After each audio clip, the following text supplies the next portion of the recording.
Hello, I'm Toycat, and let's be honest, every time you look at a world map, it's hard not to have your eyes drawn towards Greenland. It's an island a quarter the size of Australia, but which is really underutilized with fewer than 60,000 people living there. This underutilization has led to a certain real estate developer, and now president, having lots of opinions about buying it, which have led to the European Union having to harden down, and they have had to say that they will defend it if Trump actually threatens it, as he's saying he will. So what is going on with Greenland? Well, let's start with who is underutilizing it, because technically, legally, it's Denmark. Denmark owns Greenland as one of its territories, but they'll be quick to remind you that they don't own it. It's actually the Greenlandic people who do. And the Greenlandic people will say, actually, we'd really like independence. And weirdly, in response to that US independence, the United States will say, okay, we can take you. That's how independence works, right? And it's not just the Trump administration. 6 separate US administrations have tried to buy Greenland during its history, but they've all been unsuccessful. Why is that the case? Well, weirdly enough, one of the clauses actually comes down to something Denmark signed with the UK, which is basically that Britain gets first dibs. This is a very silly Telegraph headline, but if you read into it, basically in the 1917, the United Kingdom demanded that they're not going to take Greenland or anything, but if it ever were to be sold, then the UK should have the first right to buy it. This is because Canada was a British dominion at the time and was just a few miles from Greenland. For national security, there was no logic in letting someone else have it, and obviously nowadays Canada and Greenland do share a border, and so technically speaking, Canada and Denmark have a border right over here. Except obviously this isn't always going to be a Canada-Danish border, because at some point Greenland might go independent, or it might be bought by the US, except the US have to deal with this pesky issue of the UK, and you might have heard that the President Trump has been giving the UK all sorts of issues. Until this came out, it was actually just a couple of days ago that the previous minister for the territory actually came out and said this, and so what happened in response to that was Trump started saying a lot of very nice things about the UK Prime Minister. It's weird, he said that Keir Starmer's doing a very good job, and the two agreed to cooperate on a whole bunch of matters, which interestingly led to Denmark coming out and saying, oh yeah, just as a heads up, we're going to be spending a lot more on our defense, 14 billion kroner to be precise, about 2 billion US dollars,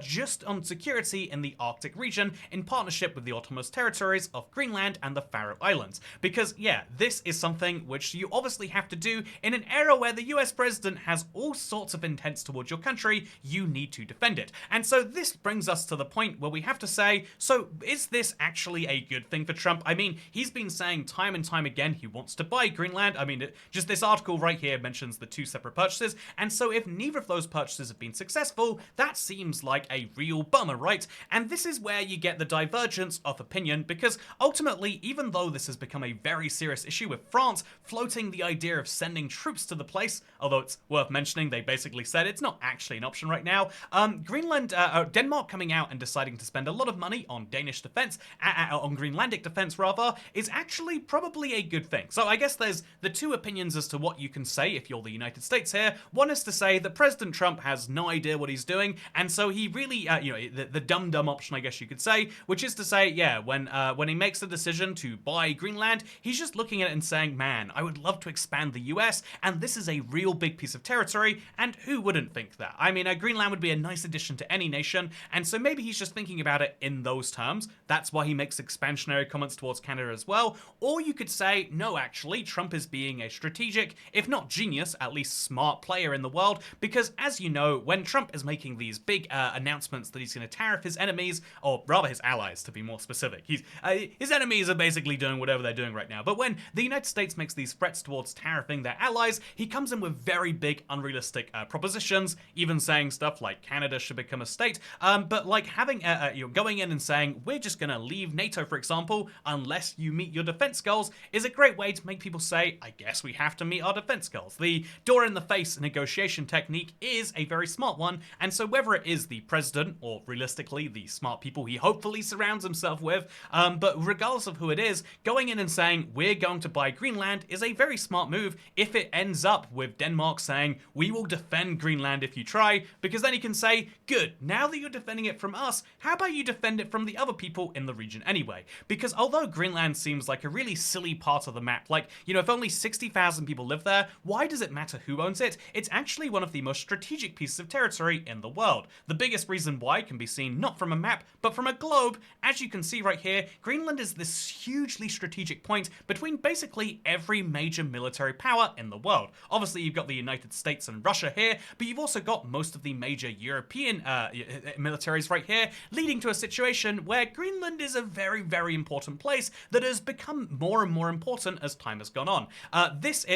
Climate change or the amount of the sea levels rising, they're moderately bad depending on where you live. It can be quite bad, but for a lot of people, not that big of a deal, right? Antarctica slowly unmelting, we're going to cause some permanent damage to the Earth, some permanent, there's going to be lots of effects from that, but one of the biggest and most interesting effects is up here in the Arctic, where all sorts of sea ice has started to recede. This is causing huge benefits to both Canada and Russia, who have the largest amount of territory on the Arctic Sea.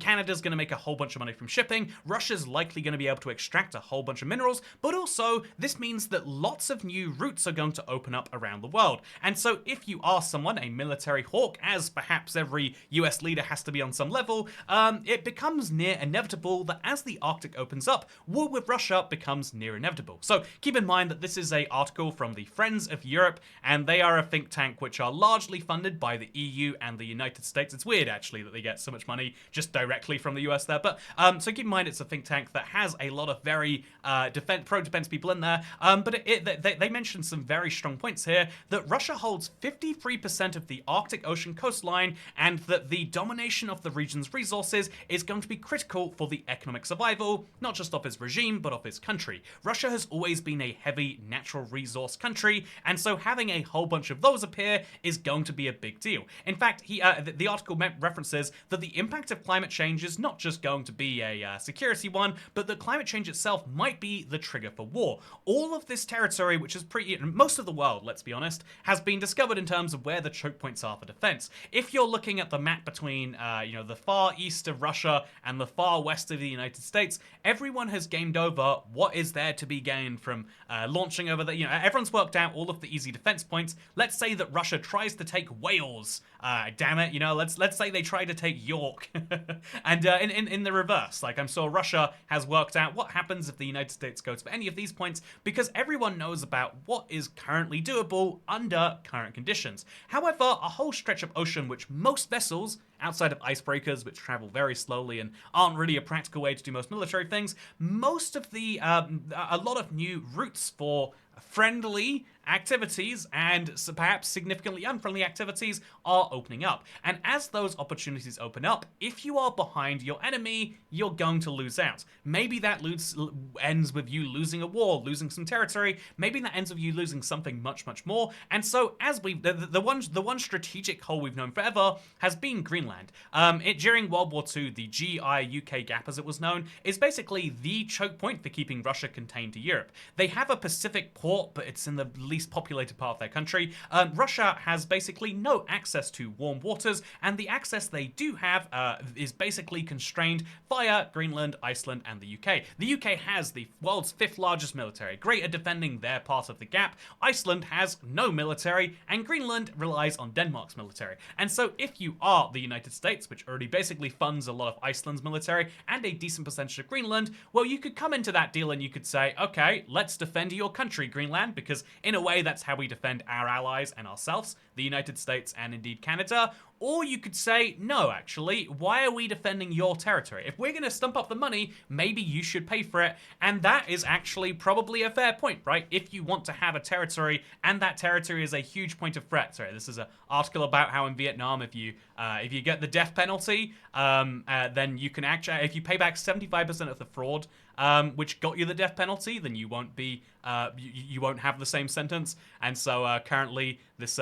big Vietnamese billionaire is fighting for her life if she can pay that back. Anyway, sorry, I'm related to story. I was just trying to show you the map here because interestingly, I couldn't leave that unexplained. I'm sorry, but if you look at the world map, you can very clearly see that wow, there is a big hole in security here, and if you want to own this territory, you have to also acknowledge you own its security. And so I think in a weird roundabout way, you could say, yeah, if you're not willing to defend it, if you're willing to defend it from us, great. If you're not willing to defend it from us, then you certainly aren't willing to defend it from your allies. And so maybe there is some smartness in saying that, but At the same time, despite the fact that the US is basically slinging all of this at their allies, trying to get them to up their defense spending, Canada, Greenland, and most of Europe, even though you might say, oh, that's a win for the US, right? Because he's, the Mr. Orange Man who leads the US is currently leading all of these countries to do what he wants. Wow, that's real smart.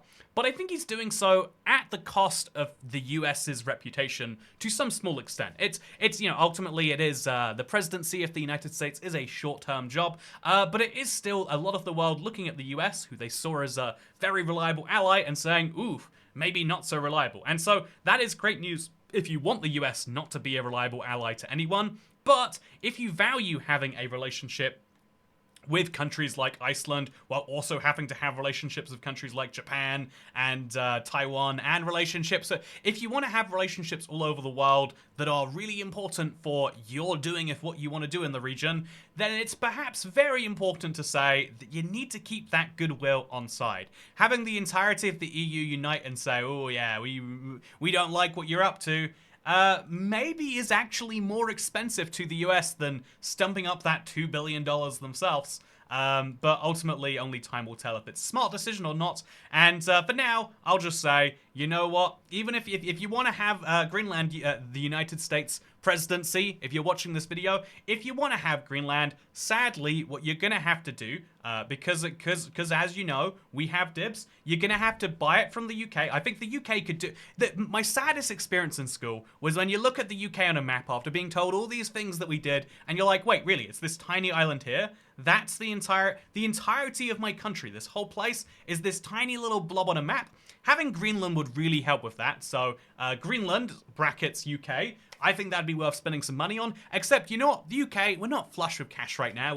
We are bunging ever-increasing amounts towards pensioners because we promised them that if they paid 2% of their income, we would give them a fixed income for life. And we made some poor financial decisions, let's say. And so to pay for our big debts to give the Greenlandic people what they want, they need some subsidies too, then maybe we could do that by leasing the place immediately out to the United States. Boom, everyone's a winner. The US doesn't get Greenland, it stays in European hands, and the UK gets a lovely flag to put somewhere in the world.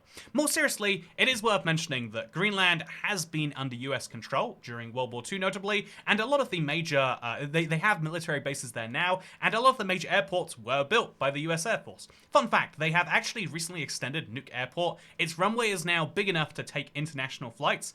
You had to transfer before, which means if you want to, you can go straight there from, I think it's only Copenhagen right now, but still, the fact that you can get to Greenland and actually do it in one flight, or two flights rather than 3 or 4, is a big change. So if you want to go and see Greenland in its current state, you should go and do that. Although again, very few people live there. There's not a lot to do right now. But you know what else? Where else there's not a lot to do? This channel. I hope you've been enjoying these daily-ish videos.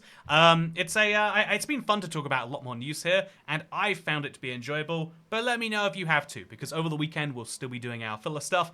And yeah, the world is a crazy place, but hopefully this channel helps you explain that even though people would like to believe that everyone else is an irrational actor and evil or wrong or whatever else, that actually most people kind of have an interest they're advancing, even if wrongly. Or maybe that's just how you enable the really bad people, you could say. I'm just kidding. That's a terrible... I think that's a justification for not understanding the world and being willfully ignorant. But if you want to be willfully ignorant of anything, just remember that... Oh. If you want to be willfully ignorant of anything, then it's Greenland, because they don't have any Google Maps. I want to see what's happening over there. But yeah, if you want to be willfully ignorant of anything, don't look at Google Maps for Greenland, because it's very flat. You know, actually, the one good thing that we can take from all of this, that everyone can agree on, is that regardless of what you think about this current news, it confirms that the US presidency doesn't think the world is flat. Because if the world was flat, Greenland would be worthless, right? You'd just go around it.